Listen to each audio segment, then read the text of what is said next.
Jadi di dalam persoalan kita belajar di perguruan tinggi, memang masalah semangat itu harus dibangun. Dan saya di dalam pelajaran membangun semangat itu, yang terutama saya upayakan adalah membangun hubungan dengan teman-teman sekolega, supaya kita mudah belajar dan ada perasaan senang belajar itu kalau bersama-sama. Dan untuk itu, saya mencoba pada waktu mulai menulis skripsi, itu banyak teman-teman juga yang mengalami kesulitan menyusun skripsi itu. Tapi mencari judul memang salah satu yang mempengaruhi orang membuat skripsi. Nah, saya pilih waktu itu adalah Undang-Undang Pokok Agraria. Dan Undang-Undang Pokok Agraria itu saya anggap adalah merupakan suatu undang-undang yang berkenaan dengan agraria, mengenai tanah dan sebagainya. Itu adalah sesuatu yang sangat berguna untuk membuat supaya orang-orang itu jangan menumpuk tanah di miliknya sendiri, tetapi ada pembatasan-pembatasan juga. Dan itu saya pertahankan di dalam ujian, dan di dalam ujian itu karena saya sebagai orang yang banyak bergerak di dalam bidang pelajaran politik dan ketatanegaraan, dosen yang menguji saya, yang masih ingat waktu itu adalah Profesor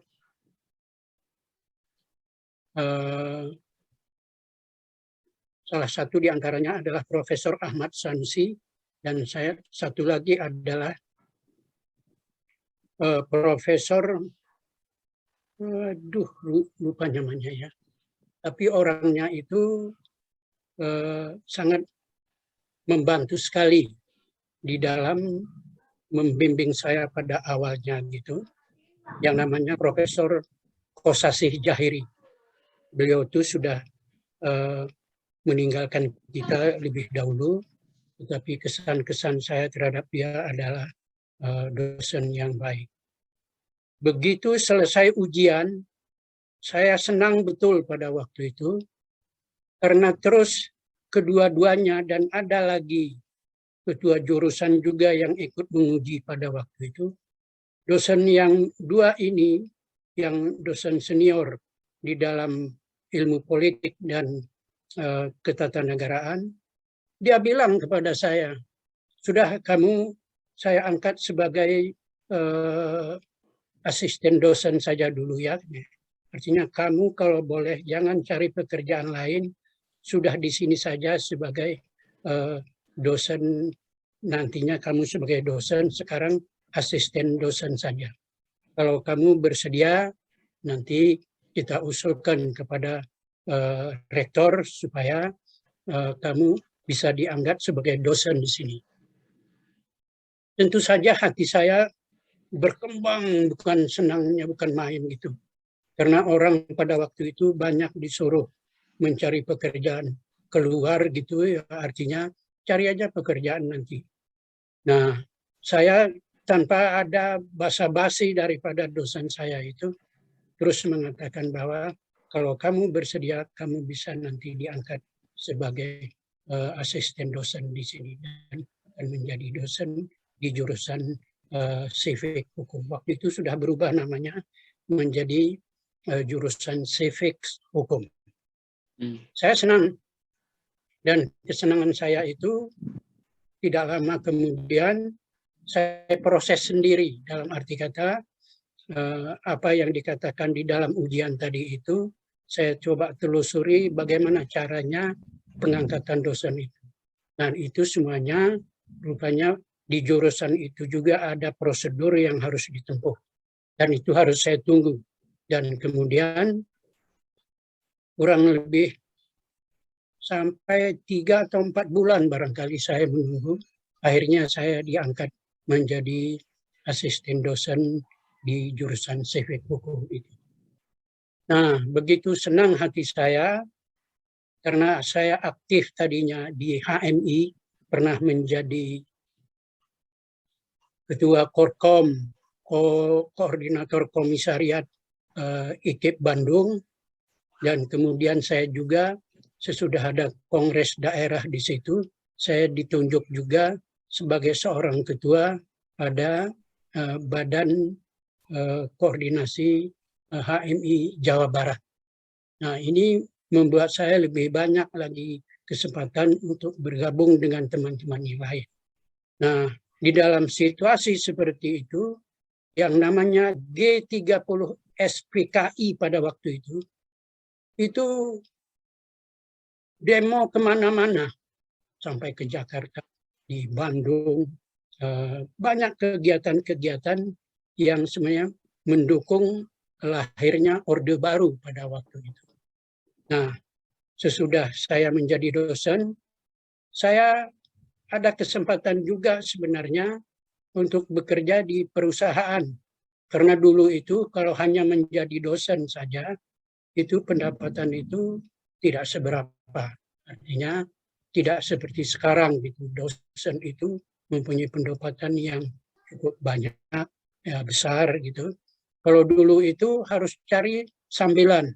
Sambilannya itu boleh mengajar di SMA, boleh mengajar di perguruan tinggi swasta lainnya, dan ada juga pada waktu itu IKIP Bandung itu mempunyai cabang-cabang seperti misalnya di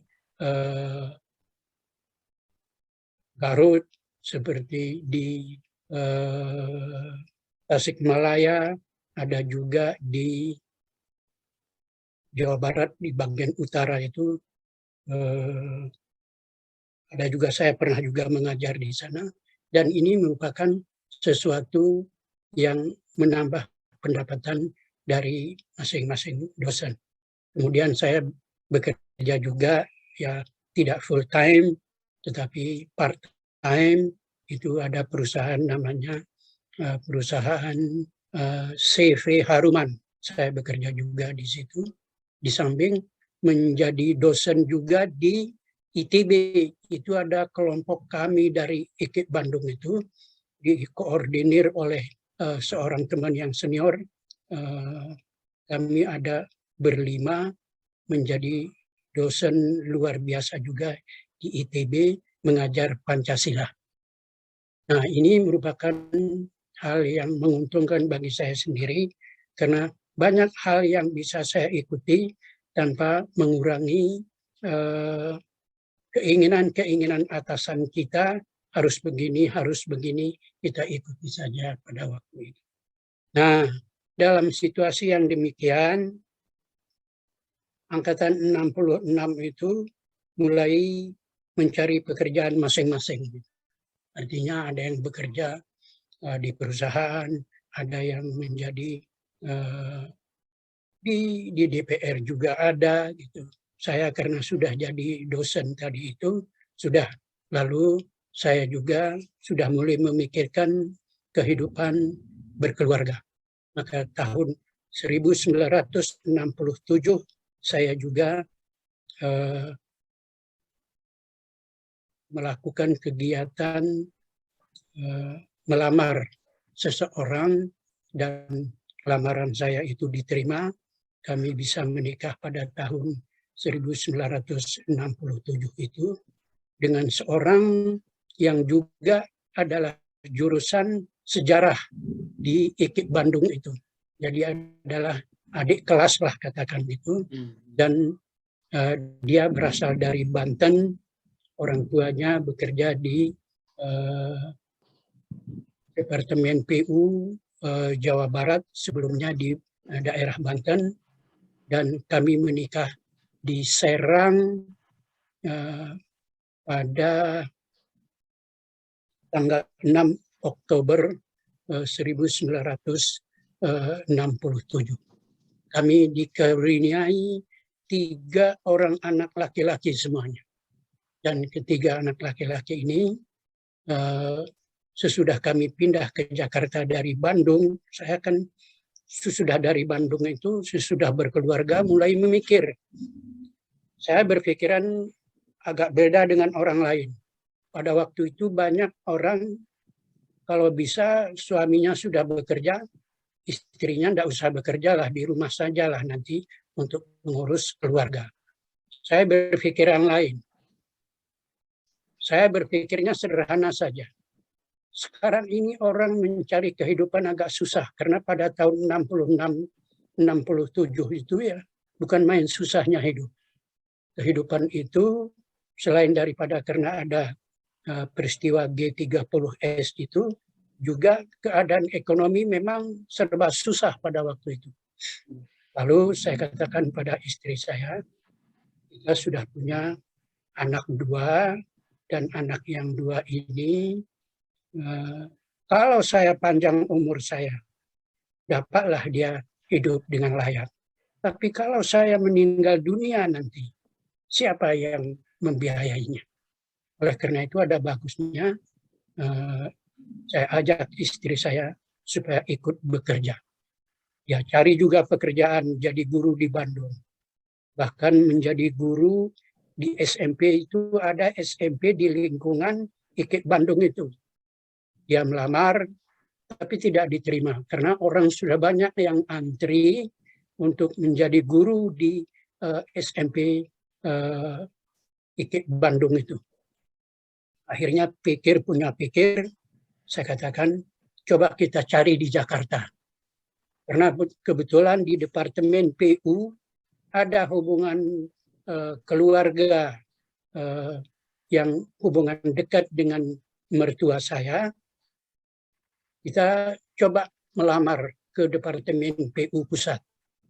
Akhirnya kita coba melamar, dan lamaran itu karena dibantu oleh orang dekatnya mertua tadi itu, lamaran diterima. Jadi istri saya sesudah 2 tahun menganggur di Bandung, akhirnya dapat pekerjaan di Jakarta, di Departemen PU. Dia mula-mula pindah karena harus bekerja terus setiap harinya. Numpang di rumah famili dari pihak istri di daerah Pasar Minggu. Dari situ dia pergi tiap pagi ke Departemen PU di Jakarta Selatan. Nah, pekerjaan seperti itu dia lakukan ada barangkali setahun. Saya masih dengan anak dua, sudah 3 anak kami. Dengan anak 3, saya masih di Bandung.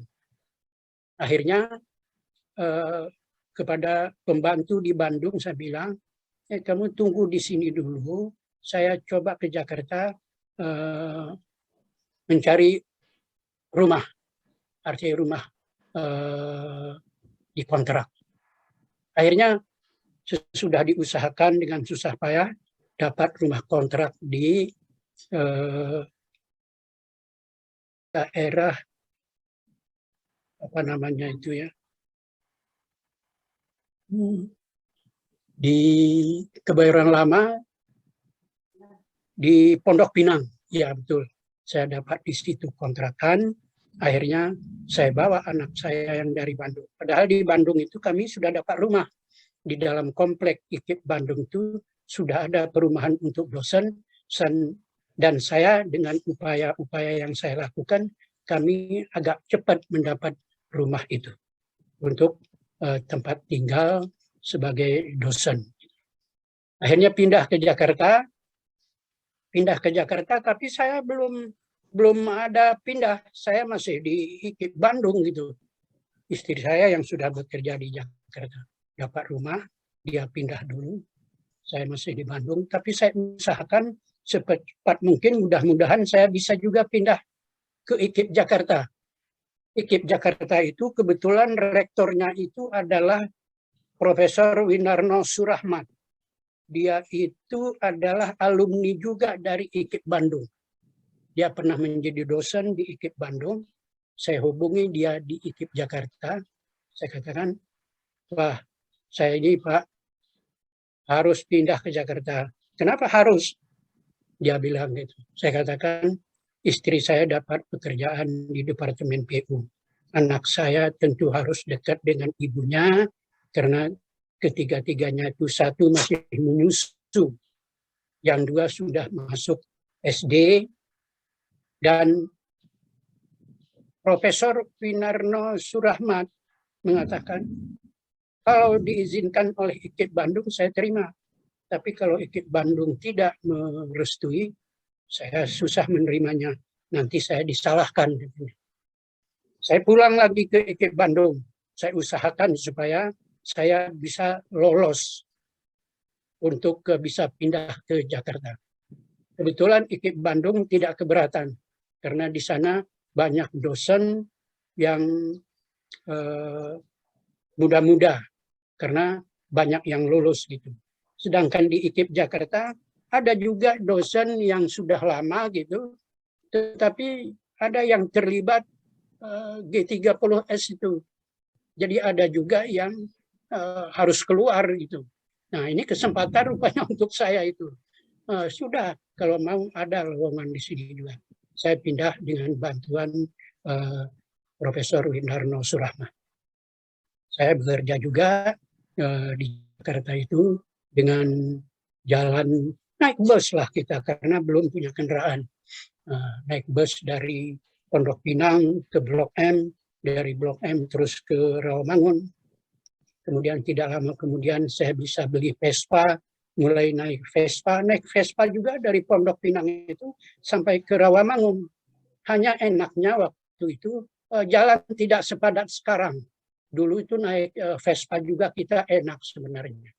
Nah, sesudah saya mendapat tempat di IKIP Jakarta tahun 76 sampai dengan tahun 80,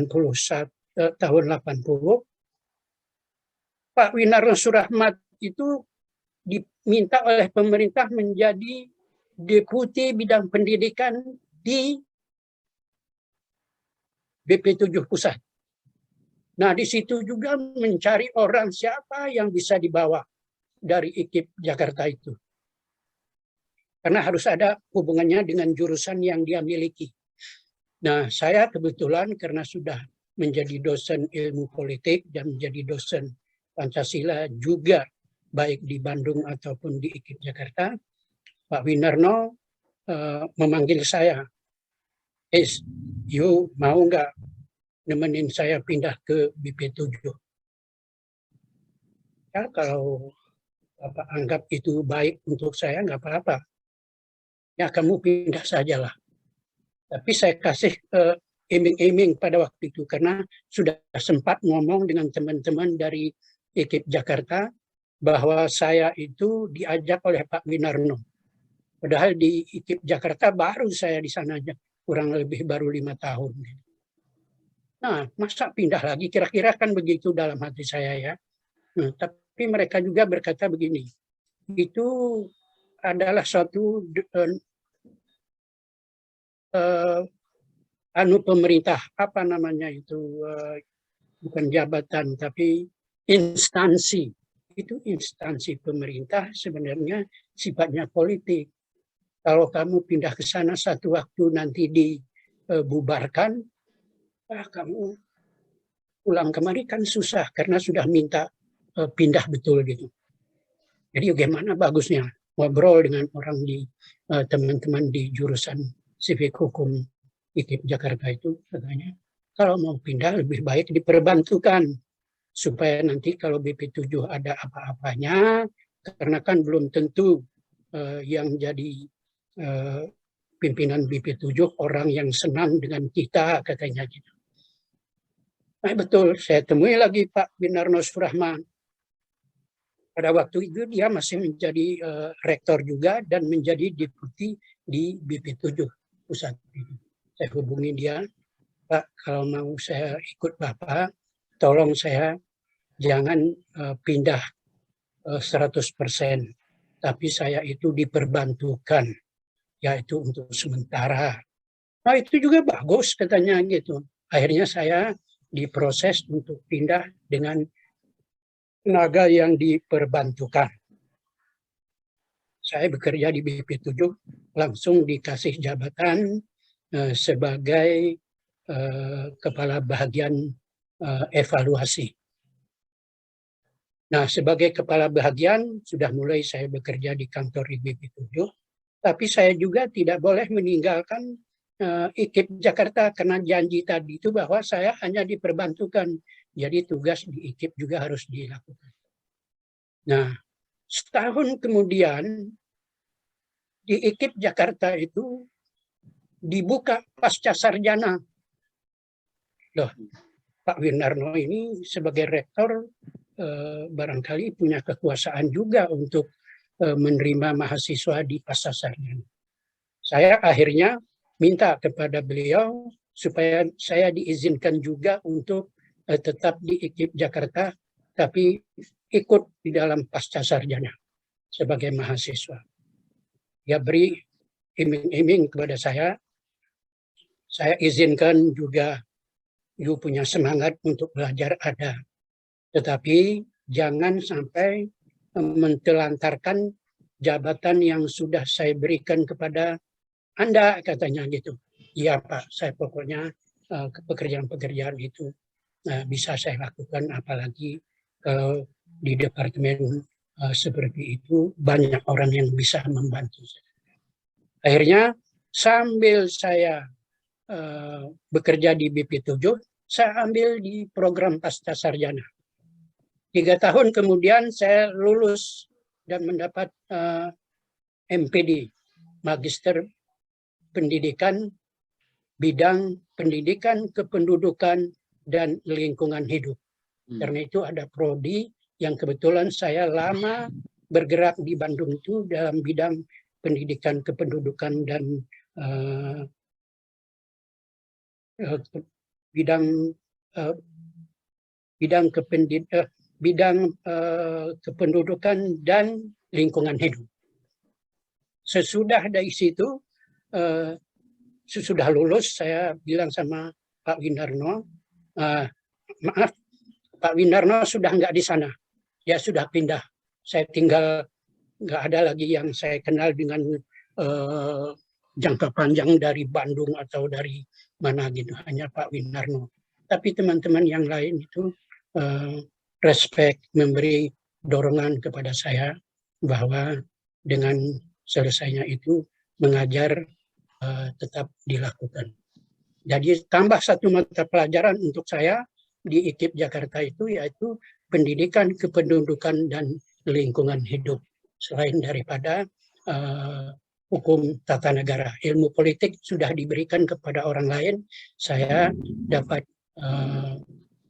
hukum tata negara dan pendidikan, kependudukan, dan lingkungan hidup, dan Pancasila. Dan Pancasila itu memang sudah melekatlah dari Bandungnya gitu ya, sudah itu jadi, bahkan ada teman-teman yang mengatakan itu Pak Ismail itu hidupnya itu sebenarnya dari Pancasila itu. Jadi dianggap saya itu hidup mendapat gaji itu dari Pancasila.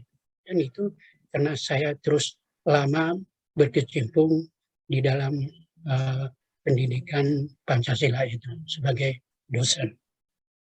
Nah, sesudah itu ada kegiatan-kegiatan lain lagi, yaitu kegiatan dari BKKBN, karena pendidikan, kependudukan, dan lingkungan hidup itu erat hubungannya dengan keluarga berencana. Akhirnya saya diminta juga di sana itu untuk bekerja menangani bagaimana mengembangkan pendidikan, kependudukan, dan keluarga berencana di BKKBN Pusat.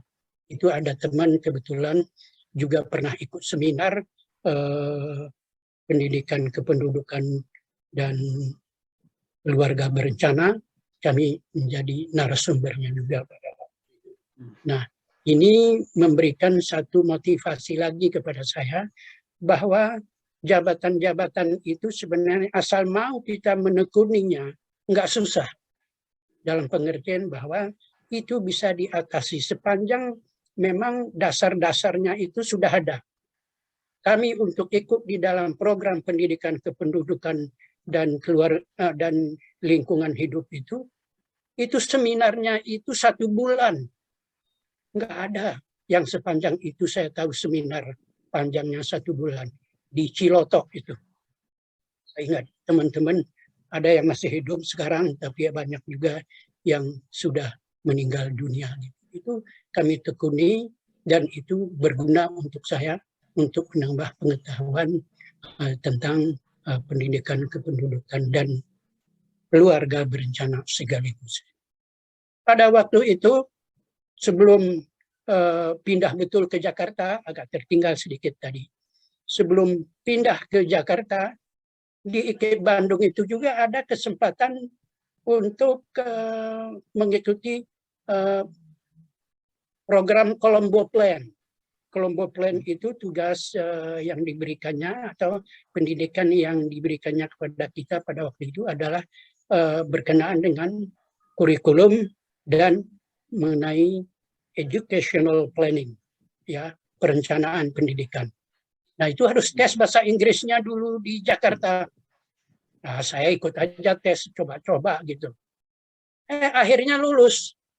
Ikut tes lulus dan kemudian dipanggil. Anda termasuk yang lulus. Ada dari seluruh Indonesia pada waktu itu ada kami dari bidang pendidikan itu ada kurang lebih 12 atau 15 orang. Nah, kami terus mengurus macam-macam gitu, dan rektor saya di Bandung itu Pak Garnadi. Pak Garnadi sudah cukup tua orangnya bijaksana. Sudah, kalau kamu mau belajar lagi silakan saja, tapi jangan sampai diterlantarkan keluarga. Ya, bilang itu pada waktu itu. Baik Pak, kebetulan istri saya sudah bekerja juga. Nah, saya pergi ke Sydney, Australia, untuk mengambil, saya pilih educational planning, perencanaan pendidikan. Itu sebenarnya tidak program gelar, karena programnya hanya 1 tahun, ditambah 2 bulan untuk kursus bahasa Inggris di sana. Jadi 14 bulan lamanya saya di sana, dan sesudah 14 bulan harus pulang lagi ke Bandung. Nah, dari Bandung saya tadi bahwa kemudian saya pindah ke Jakarta karena istri sudah bekerja. Nah, sesudah kita di Jakarta, banyak kegiatan-kegiatan yang saya lakukan di BP7, terutama saya mendapat tahun 84, saya diangkat menjadi kepala biro. Jadi sudah naik 1 tingkat lagi lah jabatan itu ya. Jadi eselonnya itu sudah eselon 2 gitu. Nah, itu sudah mulai melakukan menatar dan sebagainya. Dan kami diberi kesempatan penataran itu di Istana Bogor selama 14 hari untuk menjadi manggala tahun 1985. Jadi sesudah saya 5 tahun bekerja di BP7, akhirnya ada program untuk program menjadi manggala. Nah, manggala itu adalah penatar tingkat pusat untuk seluruh Indonesia. Saya termasuk yang lulus juga. Ya mungkin karena sudah orang dalam gitu ya. Masa tidak lulus orang BP7 sudah ikut mengatur BP7 dalam pengertian. Mengatur hal-hal yang bersifat teknis yang diberikan oleh pimpinan. Dan itu saya tahu bagaimana melaksanakan penataran itu dengan baik. Sesudah itu masih banyak pekerjaan, karena penataran itu tidak hanya di dalam negeri.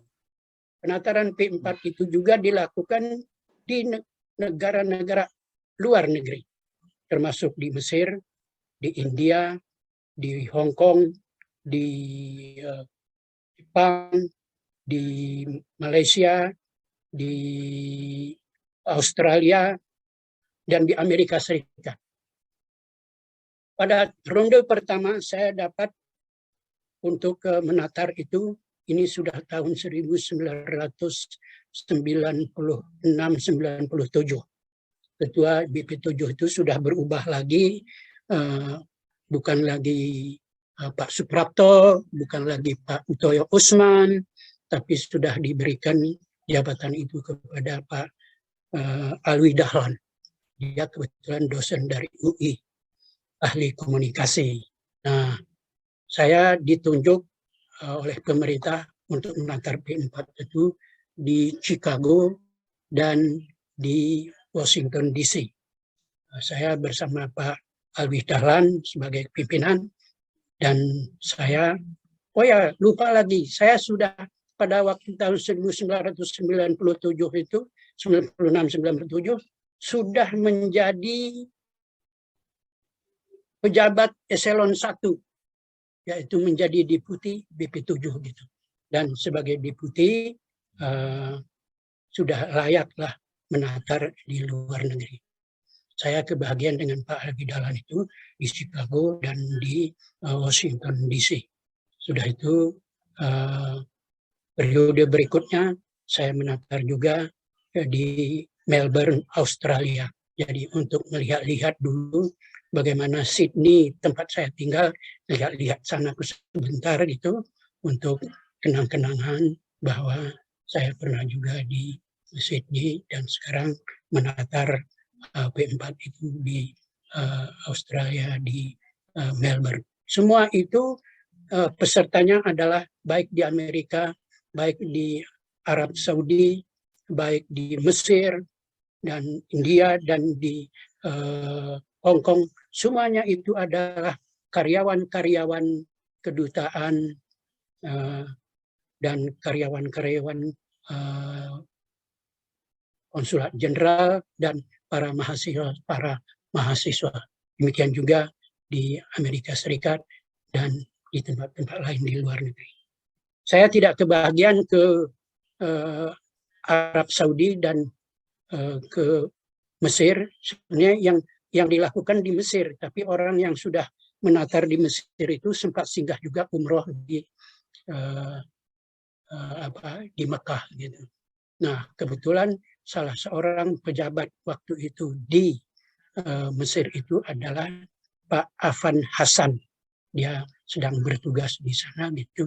Dia melihat kami orang-orang dari Indonesia gitu, walaupun saya tidak ikut di dalam rombongan itu, dia tetap menyampaikan salam kepada Pak Ismail dan disampaikan salam saya. Nah, ini merupakan pengalaman-pengalaman yang saya hadapi di dalam menyelesaikan tugas. Sesudah selesai dari BP7, karena BP7 dihapus, bukan dibubarkan, tapi dihapus karena P4-nya sendiri sudah dihapus. Itu artinya peraturan pemerintah mengatakan bahwa P4 itu tidak lagi dipakai. Saya pulang ke IKIP Jakarta, saya di IKIP Jakarta itu kembali menjadi dosen biasa. Begitu saya menjadi dosen, ditawari juga oleh teman-teman, Pak Ismail kan sudah doktor bidang pendidikan kependudukan itu. Ya kenapa tidak supaya jurusan kita punya profesor, ya coba diusahakanlah supaya bisa menjadi pejabat profesor katanya. Teman-teman jurusan lain memang sudah banyak yang jadi profesor angkatan dengan saya karena tidak kemana-mana, mereka di sana saja. Jadi kredit poinnya itu lebih cepat mereka peroleh. Nah, saya selama satu tahun kemudian saya upayakan supaya kredit poin saya itu bisa mencukupi dan saya akhirnya bisa menjadi profesor di dalam pendidikan bukan keluarga berencana, tapi di dalam pendidikan keluarga negaraan yang ada hubungannya dengan Pancasila juga. Saya menjadi profesor, tapi kemudian ada perpanjangan usia karena boleh sampai umur 75. Pada waktu itu seorang profesor boleh sampai umur 75. Saya masih cukup lama mengabdi di IKIP Jakarta. Begitu umur 75 saya pensiun dan diajak oleh teman, jadi masih ada di dalam pensiun itu juga masih ada yang ajak gitu ya. Teman kebetulan dari IKIP Bandung dulunya, satu jurusan. Tapi dia bekerja di Departemen Pendidikan dan Kebudayaan. orangnya masih hidup sekarang dan masih menjadi teman yang baik kami. Dia ajak, Pak Ismail kan sudah pensiun ini, ayo pindahlah ke tempat saya, katanya. Ada jabatan yang kebetulan sudah mulai lowong karena sudah ada 2 periode seorang pejabatnya di sana itu habis masa jabatannya 2 periode. Kalau Pak Ismail mau, kita bersama-sama di sana lah. Jadi rektor, tapi bukan rektor namanya tadinya, tapi ketua uh,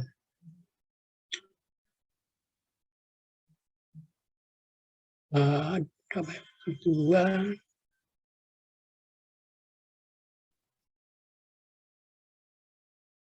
nah, itu sudah 2 tahun ini sudah lupa karena sudah 2 tahun saya sudah nganggur dari situ gitu ya. Tapi uh, uh, KIP juga namanya bukan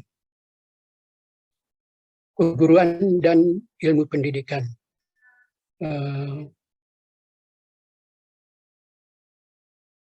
Di depannya itu bukan fakultas juga ya. Saya apa namanya sudah lupa saya. Tapi begitulah pokoknya tetap seperti IKIP lah gitu. Itu di Jalan Tirtayasa nomor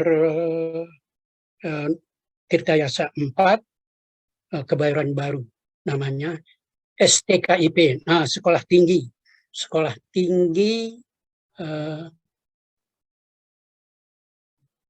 ilmu pendidikan, sekolah tinggi keguruan dan ilmu pendidikan STKIP Purnama di Blok M Jakarta. Itu selesai jabatan saya 2 periode, yaitu pada tanggal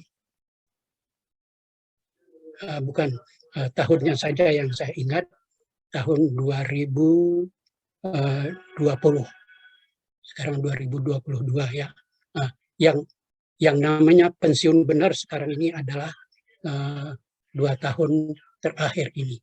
Sebelumnya itu selain daripada saya itu sebagai ketua STKIP Purnama di Kebayoran Baru itu, saya juga masih diminta oleh Departemen Pendidikan dan Kebudayaan untuk menangani materi ya, khusus mengenai materi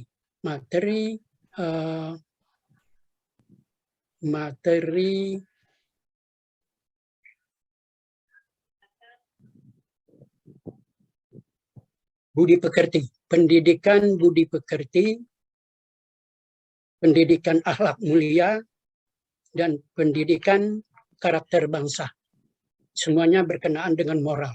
Jadi itu juga baru selesai kemarin ini, yaitu pada waktu mulai ada pandemi, itu sudah tidak ada lagi program itu, dan sudah masuk tune in ke dalam program-program yang sudah ada. Tapi bahan-bahan yang kami buat sangat berguna untuk mereka, karena masalahnya adalah hal yang sudah dilakukan bertahun-tahun. Itu jauh sebelum saya jadi profesor juga, sudah dimanfaatkan tenaga kami beberapa orang dari IKIP Bandung ada, saya dari IKIP Jakarta, dari IKIP Padang juga ada. Nah, semuanya itu adalah untuk mensukseskan pendidikan akhlak mulia, budi pekerti, dan pendidikan karakter bangsa. Baik, itu aja barangkali yang bisa saya sampaikan, Pak. Mudah-mudahan ada gunanya, dan itu tentu sangat berguna untuk saya sebagai kenang-kenangan hidup saya lah gitu. Ya, ini terima kasih banyak ini Profesor Ismail Arianto. Dan ini sebelum kita tutup, Pak, pesan buat penonton podcast kita ini, terutama anak-anak muda sebagai estafet pelanjut bangsa, terlebih dengan ya kondisi sekarang, pandemi, ya masih pandemi kita ya, belum normal benar, ya perkembangan IT yang begitu masif, digital, bagaimana pesan Profesor Dr. Ismail Arianto dengan pengalaman yang luar biasa, perjuangan hidup yang luar biasa, kontribusi yang luar biasa juga. Silakan, Prof. Ya, ini untuk menyampaikannya itu saya pikir harus dari satu poin yang perlu kita pegang bersama. Poinnya itu ialah hidup itu adalah perjuangan. Dan perjuangan itu jangan dianggap bahwa perjuangan dalam arti kata besar. Perjuangan itu adalah bisa merupakan perjuangan pribadi yang sifatnya mungkin untuk orang lain itu kecil, tetapi untuk kita sendiri adalah besar. Nah, di dalam perjuangan itu yang penting barangkali semangat itu jangan mundur. Kepada anak-anak muda itu semangat harus tetap ada. Jangan cepat menyerah. Kalau kita cepat menyerah berarti apa yang seharusnya sudah kita dapat itu menjadi tidak dapat. Kalau berbicara tentang orang, jangan lupa bahwa semua orang itu punya potensi. Tapi menurut penelitian kan yang dikatanya sekarang ini, orang Indonesia itu baru menggunakan potensinya itu 30%. Jadi kita punya potensi 100% sebenarnya, tapi belum kita gunakan secara maksimal. Nah, potensi itu harus dikembangkan melalui perjuangan-perjuangan. Mau belajar. Kalau pemerintah mengatakan, ayo bekerja. Itu nanti kalau sudah selesai satu pihak ini belajar gitu ya. Sekarang harus kita mulai dari belajar.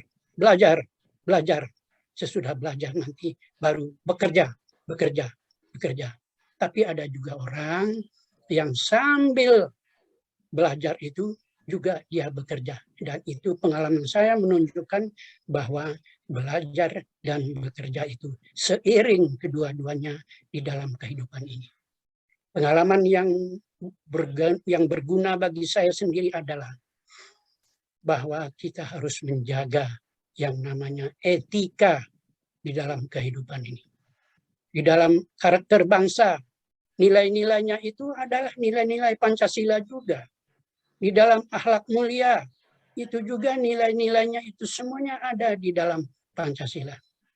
Demikian juga budi pekerti. Di dalam budi pekerti itu kan sebenarnya moral, etika, kemauan, keinginan untuk berbuat baik itu harus tetap ada.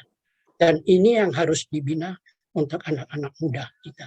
Jangan lupa belajar itu. Kalau kita lupakan belajar itu, kita rugi. Kecuali, ini ada kekecualiannya. Otak manusia itu memang ada berubah-ubah, bukan berubah-ubah. Ada berbeda-beda. Ada yang cepat menangkap pelajaran, ada yang lambat, ya kan? Seperti saya sekarang ini sudah mulai lambat. Mengingat nama-nama aja sudah susah gitu. Tapi orang yang sampai dengan umur 60 tahun itu masih kuat berpikirnya. Kenapa? Anak-anak muda yang umur 25, 20, 21 tidak belajar dengan sekuat tenaga. Baik itu di dalam bahasa, apakah bahasa Inggris atau bahasa Jerman atau bahasa Perancis. Satu bahasa itu sekarang ini kalau boleh sudah harus dikuasai oleh anak-anak muda. Jangan lupa bahwa belajar untuk bahasa itu banyak gunanya.